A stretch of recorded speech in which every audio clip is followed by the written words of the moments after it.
Top of the morning to you. We have a massive pine log on this mill. It is, the measurement's right at 40 inches on the butt of this thing. And with the WOODWEB website online, we estimate this log to be around 4,700 pounds. That's heavy. And if you've never checked that website out, I'll put the link down in the description. Has a lot of very cool tools on there that can go along with your sawmill operation. Today, we're gonna put this mill to the absolute extreme test by trying to cut this log. By the end of the video, we'll be able to see the ease or difficulty. Let you decide on this mill handling this log. We're going to touch on 3 other key points of why this Timberking 2020 may just be the ultimate sawmill that you've been looking for your sawmill adventures. One thing some of y'all sawyers might have noticed, I have the butt end of this log to the cutting head. There's a couple reasons why I do that on these gigantic logs. Number one, you don't want to get jammed. So you'll be able to see and watch that a whole lot closer when you're running that blade in there. You get your roller guides, get in there and get jammed up. That's a huge pain in the butt on these big logs. Number two, when you're cutting them scabs, if you can squeeze your roller guides through there and start making that pass, you want to start thin at the top. Make your thin cut, that way you can take them off in small pieces. Because a log of this size, if you put that big end on the opposite end and you make that full cut, you will be left with a super heavy scab that you got to try to get off of there. I like trying to mill it down, get them small pieces. Even though I have a drag back, I'll have to walk around here and take them small pieces off and throw off to the side and get a much lighter scab at the end to where I don't have to handle, just some of them could weigh up to 100, and that's why I have that big fat end to the cutting head. Now, I'm gonna get y'all set up on the Sawyer view so y'all can see what I'm seeing on the end of this log.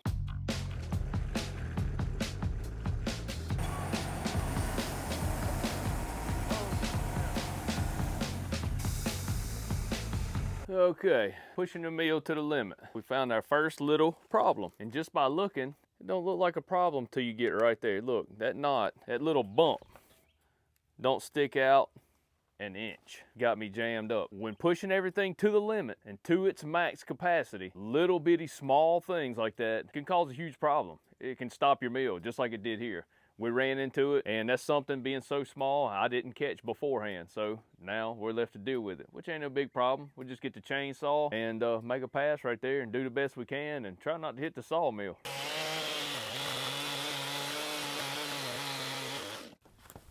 That's all it was right there, that little bitty piece. We testing it out today.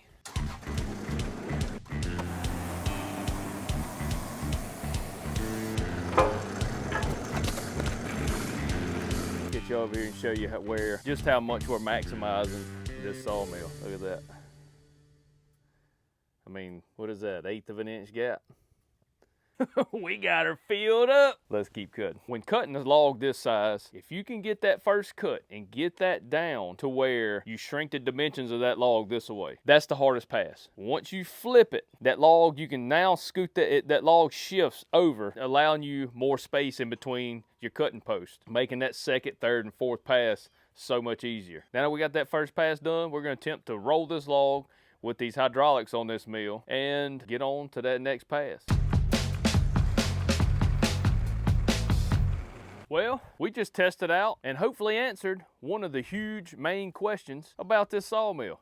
How strong are the hydraulics? With this log weighing an estimated 4,700 pounds, I think it handled it quite well. We struggled with it a little bit, and with working with this log turner, this chain log turner, and this hydraulic log dog, we was able to work them together to get this log rolled. Now, can you imagine? This log weighs as much as some vehicles do. That's a heavy son of a gun. Now that we have this log rolled over, I want to go into detail a little bit about this mill. The engine, the computer, the set works on this. This mill comes from the factory with a V-twin 24 horsepower Kohler motor. That's enough power to do the job, but this particular mill has a Kubota diesel.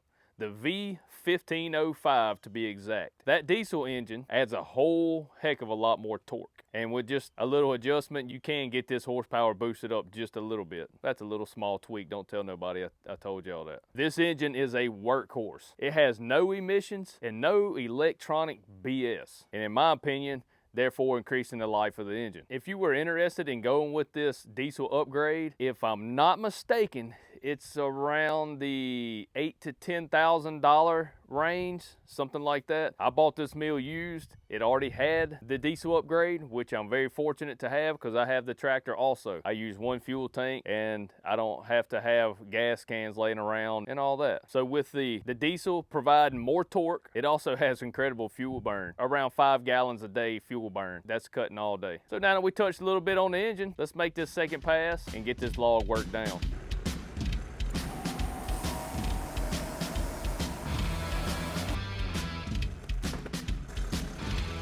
Before we move on, I want to touch on one thing. I got to get you down here to show you what it is. This is a neighbor of mine. He's got a mill, but it won't handle a log this size. So of course, I'm the guy who he brings all these big, huge, heavy logs to, and we get it done. People don't handle logs as they should sometimes. See all this? That's dirt. Not good. What does dirt do to your blades, class? You're right. It dulls them, and it dulls them quick. I'm gonna show y'all this little clip I captured the other day. I don't know if anybody's ever even shown it on here, but it's a real good example of what dirt, rocks, any kind of foreign debris like that does to a blade. It's just like a grinding rock on a grinder. When it hits steel, it shoots sparks. And every time that blade is going through that sand or hitting rocks, it's taking a small amount of metal off of that blade. That's where a debarker can come in handy if you're cutting a lot of logs, it's full of dirt. That might be a good addition to your mill. I don't run one. I try not to cut the dirt. The way I handle my logs, there's not a whole lot of dirt in those logs. So next time you're pricing out a job, you might need to consider adding that price in there. Them dirty logs is gonna ruin blades, dulling blades a whole lot sharper. So you might wanna take that into consideration when quoting it. Let's get this big summer gun flipped over and continue on.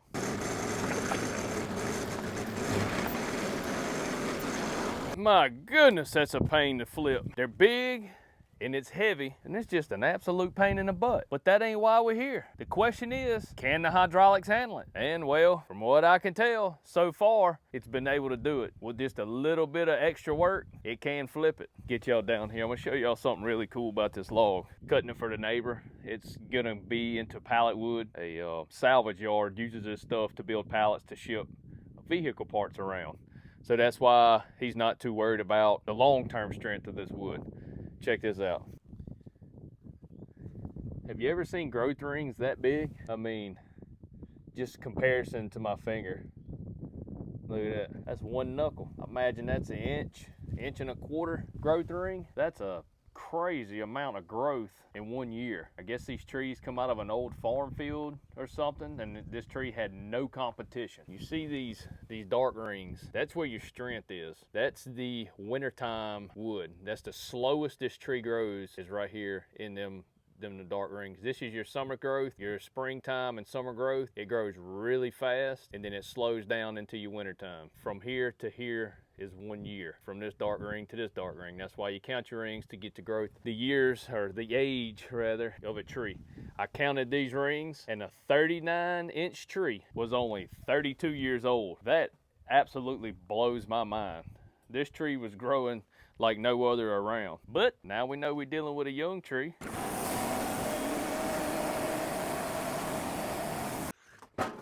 So now that we've touched on the powerhouse of this mill, that 25 horsepower V1505 Kubota diesel. We've touched on the power of the hydraulics, the log loader, the log flipper, log turner. Yeah, that's it. You know them things the mill's got? Yeah, log turner. But I want to touch on another huge game changer of this mill, especially when you're cutting large slabs, and that is the advertised cut width of 38 inches. That's massive. I comfortably like to cut around 36. I don't like jamming those roller guides up that tight, but still 36-inch cut width on this band mill, and that comes standard.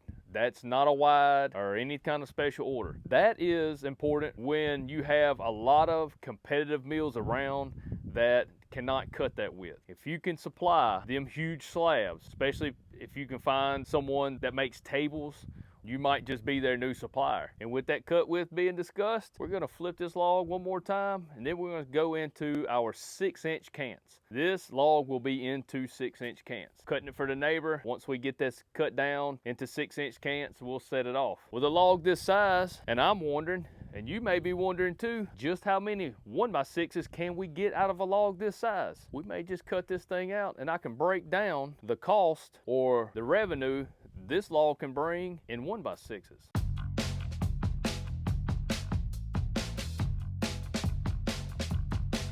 Here's a pro Sawyer tip for you. When cutting these big old logs and them super wide cuts, make sure your blade is as sharp as humanly possible. This tree had a lot of sand and dirt in the bark, as I showed you earlier. I made my 4 passes and I won't be cutting through much bark anymore. So now I'm gonna go ahead and change blades and get ready to do my final cuts. I think we're gonna go ahead and mill this log all the way up so he can just come get the lumber, because I really want to know how many 1x6s come out of this log. And I'll break that dollar figure down for you to show you just how much this log can be worth. While I'm getting set up for this blade change, I almost forgot to mention what kind of blades I am using. That's going to be a Woodmiser 739 turbos. I like them. They expel the most sawdust out of any of the other blades that I've ran, and you can make a good clean cut with less risk of sawdust packing in that wood. They're not only expel the sawdust, these are fast blades. So that's the blades I choose because it does both of those things. It's fast and it gets rid of the waste.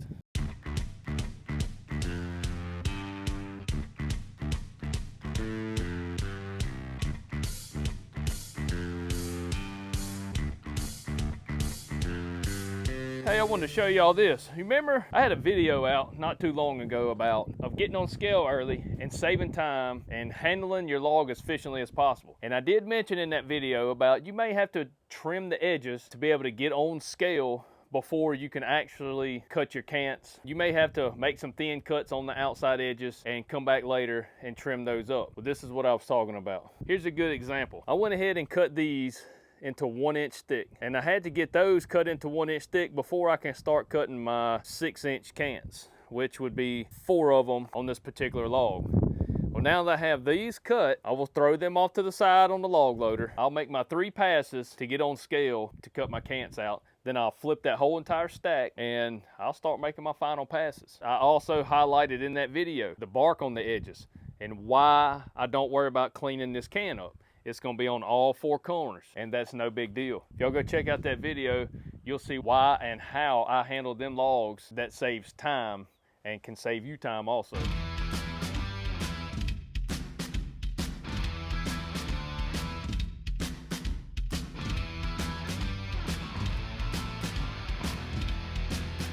Well, we got it cut into 6-inch cans. Exactly what he wanted. You know, I was thinking about cutting this thing down so we can see just how many 1x6s we can get out of this 14-foot, 39-inch diameter butt on this pine. But I have decided against that, and I'm going to get up here and show you why. Before I get up there and show you, I did push the pencil and figure out real close just how many I can get out of here and what this log's worth. If it were a clean log where I could get a clean cant. On a clean cant, you should be able to get right at 100 1x6s out of that. That is 700 board feet. And on 1x, I charge $1 a board foot. I charge more on my 1x than anything else because 1x, it takes more material, you waste more every pass. It's a lot more work to cut 1x than it is to cut bigger wood. But look, I'll show you why I decided not to cut this. And look at that.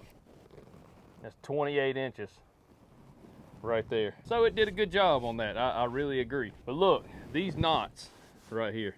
You can see my hand balled up in a fist. That knot is bigger than my hand. And there's several down this log. Sides. Those knots are why I decided not to cut this log down to where he needs it. It's gonna be a lot of wasted material. They're gonna break. It's gonna be a lot of extra handling, and I'm gonna let him do all that. This is all he wanted done. I was just gonna take it a step further so we can have a little fun with it, but with all them knots, I'm not gonna do that. So there you have it. We covered hydraulics, we covered the powerhouse of this sawmill, and we covered the cutting width. That is 3 huge factors of any sawyer in any sawmill operation. You got to have all them things work together to be able to cut that big wood, and I believe we did just that. So I hope this answered some of your questions on this mill if you were deciding to get one, or you're just interested and like watching sawmills work. This one can handle a pretty good sized log. It struggled a little bit on rolling it, and it wasn't because of the lack of power. It's just these big logs weighing as much as a small car gets kind of jammed up and wedged up, and using both your hydraulics, your log turner, and your log dog, you can work that log around. They take a whole lot of extra time milling these big logs. So if this video helped you out or you enjoyed the content, hit that thumbs up, and please, good or bad, leave that comment down below and let me know what you think about this mill. We got the track coach stuck. I did. That's a 210. That's a 350. I ain't gonna better do a whole lot of talking because I'm gonna do a whole lot of working. But we're gonna try to get a little footage and bring y'all a little bonus footage right here. That's how you know you done messed up right there. All right, well, let me get to work. Game plan is to dig out right there, let the water come from around this machine, dig it out here so we can pull this machine up to dry ground, which is right here. It's not 15 feet, but we're gonna see how this works out. I hope y'all never get in a situation like this. Look, keep in mind this is a 210 machine. It's a big old bucket. I made a boo-boo. But we got the equipment here to get it out. So in case y'all didn't know it, I'm gonna reaffirm what you're thinking. This friggin' sucks. The guy that's operating the machine up there, this is his equipment. We had to rent that one to come get this one. That's Lucas with Suncoast Excavators. He's being nice enough to let me use his machine. We just hook bucket to bucket again. I can't film when we running controls, but we're making headway. I'm pointing up in the air now. He pulls, I pull. He's got to pick me up while he's pulling because we got to get me up this hill. Look, he's gonna get a shot too. Oh man, it's a bad situation, but I'm gonna tell you, I'm a lot better off now mentally than what I was earlier. I was stressed to the max, borrowing somebody's equipment, and then this happened. Here we go, but we getting it. That was a pretty good pull right there. See, there's the hard ground right there. We went 15 feet maybe. When you get big equipment stuck, you gotta have bigger equipment to get it out. See if we can get a shot behind me where it came from. All right, we're fixing to make a pull. I'm gonna try to get this on video.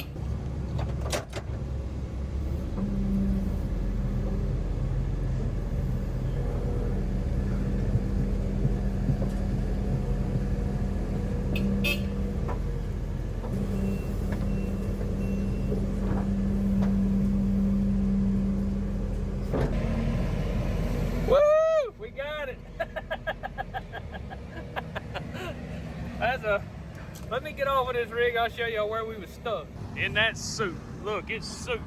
Look at that junk. Ain't no bottom to it. And it's like a bowl of Jello. Man, that's nasty. Didn't take us long at all. We just had to have the right equipment.